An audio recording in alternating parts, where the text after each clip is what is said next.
Welcome to week 3, where we're going to talk about hydrology. And so thinking about catchments and how water moves through those catchments and produces different water quality conditions is the topic of this week. And so we're going to talk about an overview of hydrology and break down delivery of water to and through streams as it affects water quality, and quantifying discharge continuously, so we'll look at stage as a surrogate measure, and then discharge with relation to water quality, and then we'll briefly touch on hydrology and climate change. So the study of hydrology, dealing with the properties and distribution of water on and below the Earth's surface as well as the atmosphere, is pretty all-encompassing. But what we're going to focus on is basically the portion of water that moves out in our rivers, depicted here, and thinking about it specifically in terms of surface runoff versus subsurface runoff. So this water cycle graphic again breaks water down into pools and fluxes across the global hydrologic cycle. And if we think about this in terms of an individual watershed, then scientists like to draw boxes around things to simplify the process. And then, so this we might consider a pool of water within a watershed, and then we can think about the fluxes in and out, which precipitation is the primary flux into the watershed. Evapotranspiration is then taken right back out.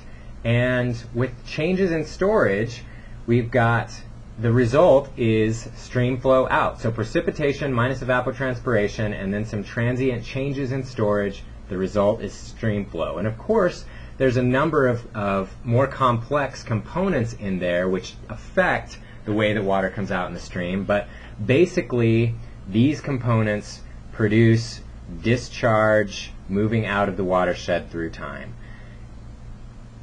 So hydrologic processes, as broken down by Black in the paper we read in week 1, these 5 functions are served by watersheds, and the first 3 of these are hydrologic functions.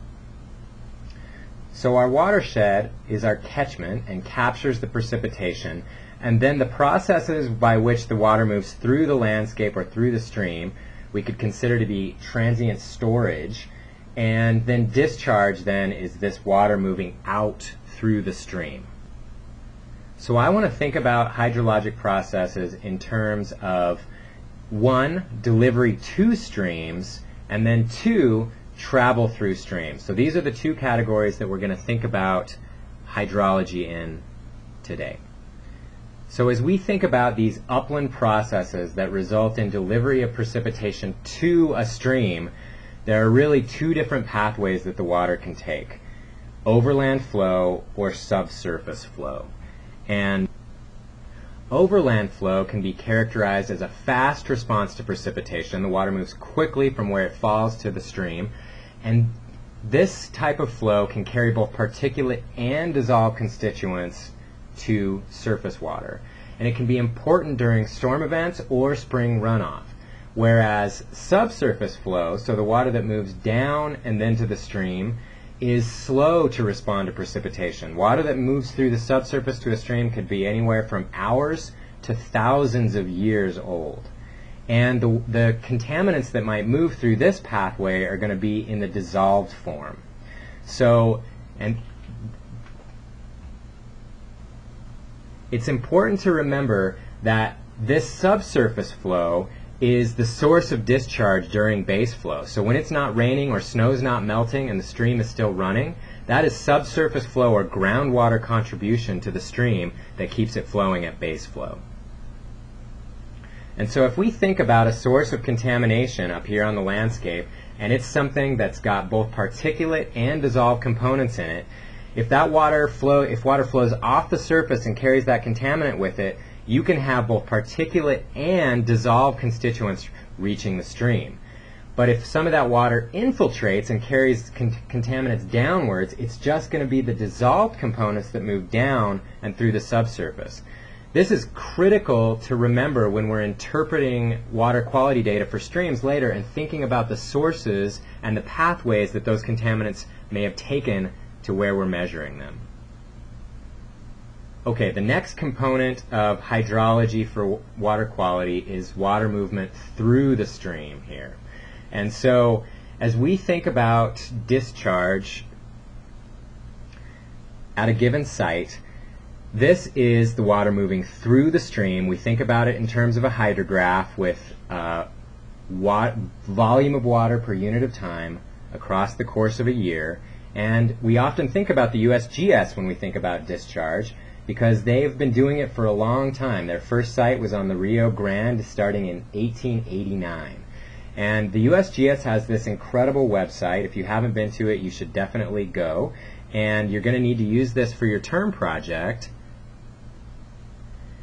If you click on any of the states, then it will bring up a map of all of the gauging stations, and you can hover over them to get some immediate information about the discharge at that point, or you can click on it and it will take you to the site where you can download various types of data for all of those sites. An incredible resource.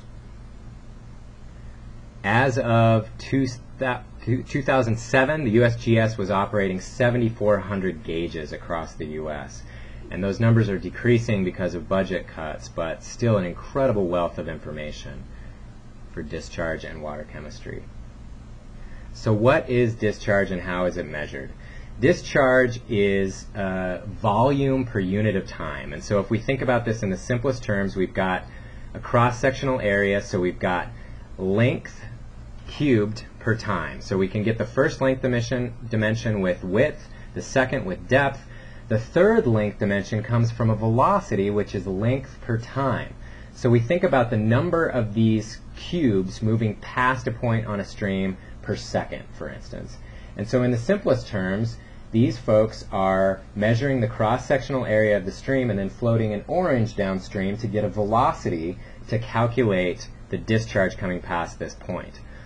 A more sophisticated way to do it is to string a tape across and use a top-setting rod to measure the depth, and then to go across and break the stream up into increments and set this meter at 60% of the depth, and this measures the velocity of the water. So again, you've got width, depth, and then velocity there.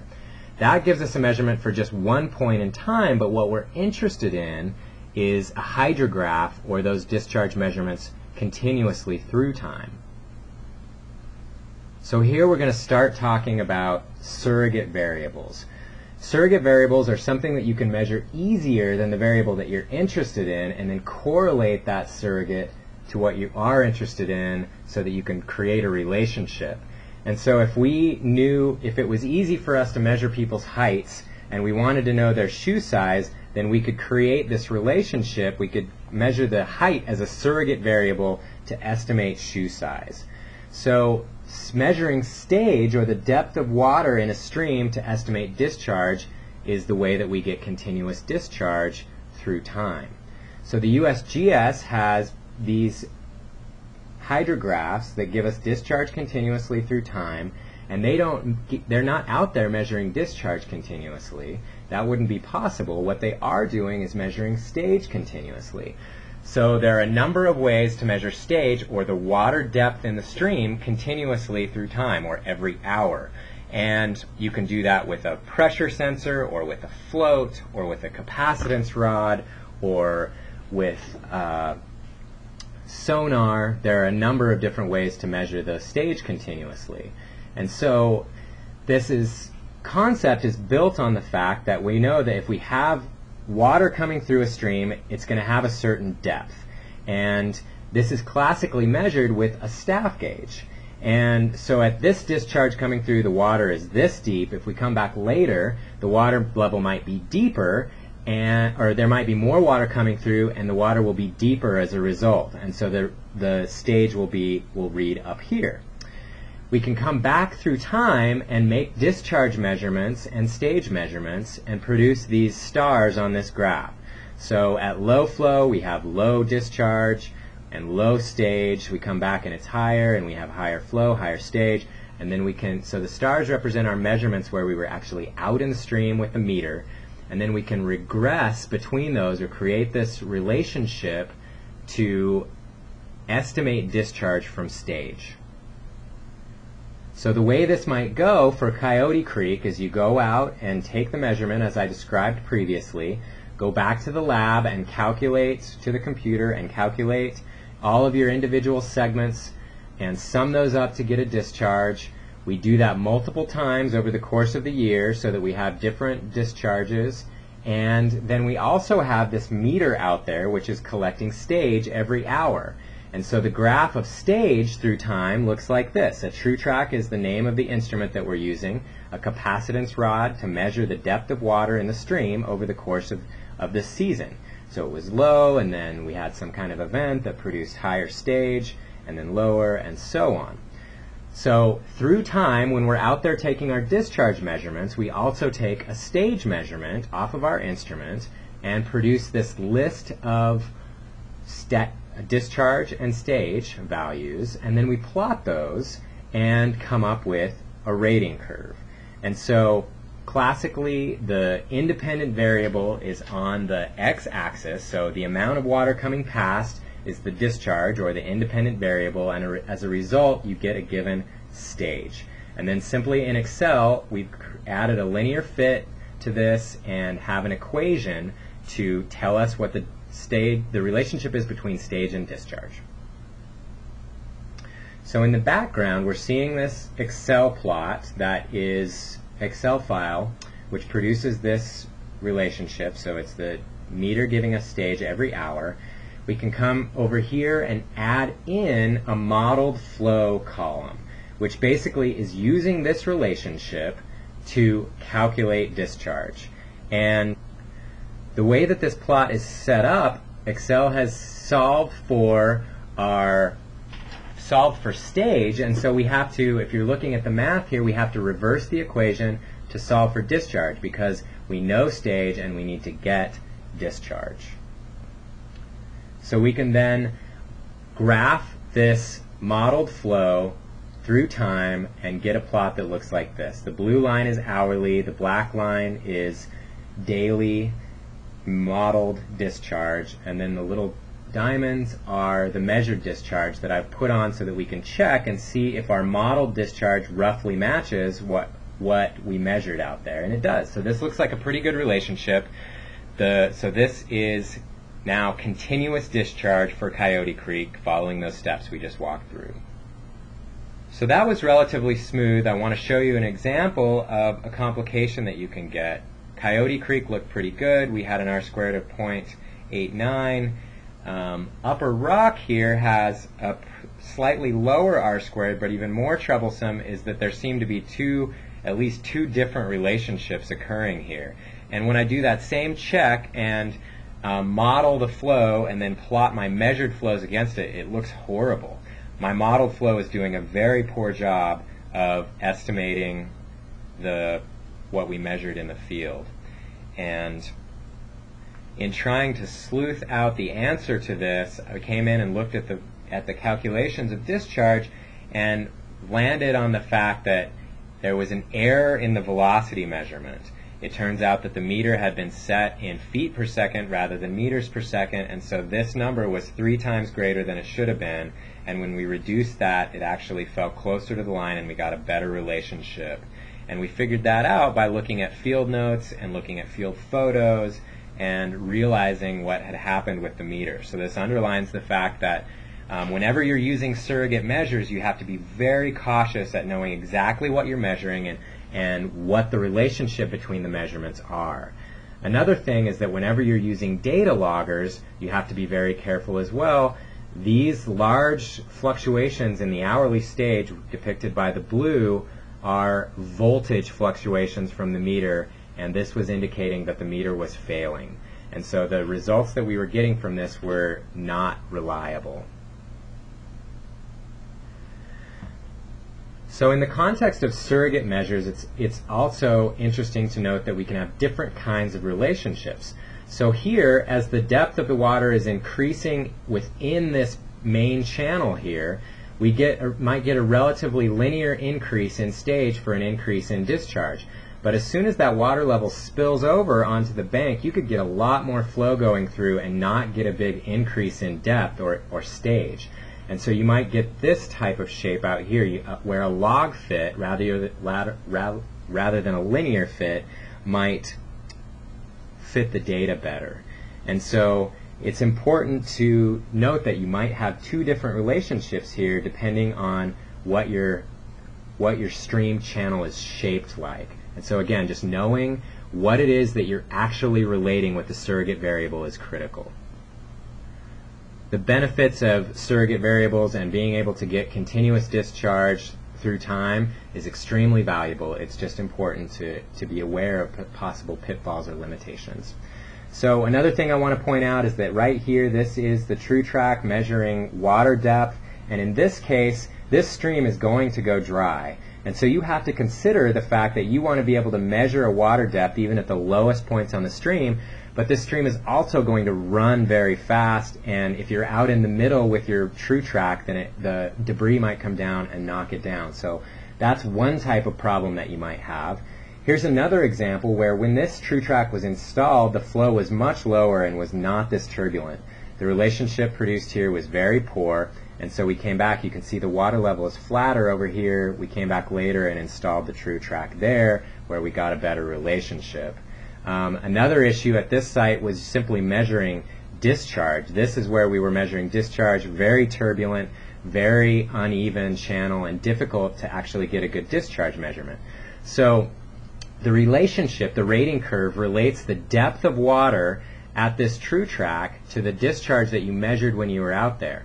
That requires that your discharge measurement be very good when you're there, and that the only thing that's affecting the height of water at your true track is the amount of water coming past. And if you have debris jams, or in this case algae growth that occurs, then other things are affecting the depth of water besides the amount of water coming past. And so early in the season, before this algae is growing, you might have lower water levels. Later, if you have the same amount of water coming past, but this algae has grown and pushed the water level up on the true track, we now have different things affecting our rating curve besides just the amount of water coming past, and so we have to correct for that.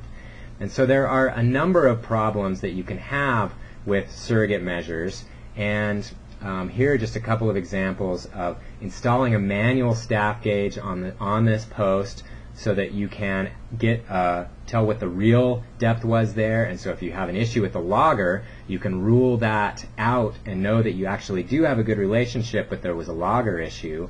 Take good photos and site notes so that when you're out there and you see a problem in the relationship later, you can look for explanations like this algae having grown there. You got to check your loggers regularly for malfunction. Loggers are incredible at being able to collect data when you're not there and tell a huge part of the story that you would have missed, but they can malfunction and you have to watch out for that. And ensuring that the numbers you're recording when you are in the field are reliable. Very diligent when you're in the field. I noted this example of the meter being in feet versus meters. Very problematic.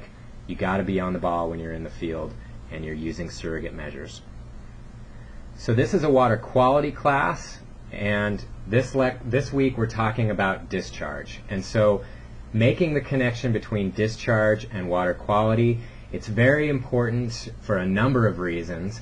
One is that the magnitude of discharge is often very correlated with water quality across seasons. So during high runoff, which in the Rocky Mountains happens during spring runoff, you get very high turbidity, so high flows and a lot of sediment moving downstream.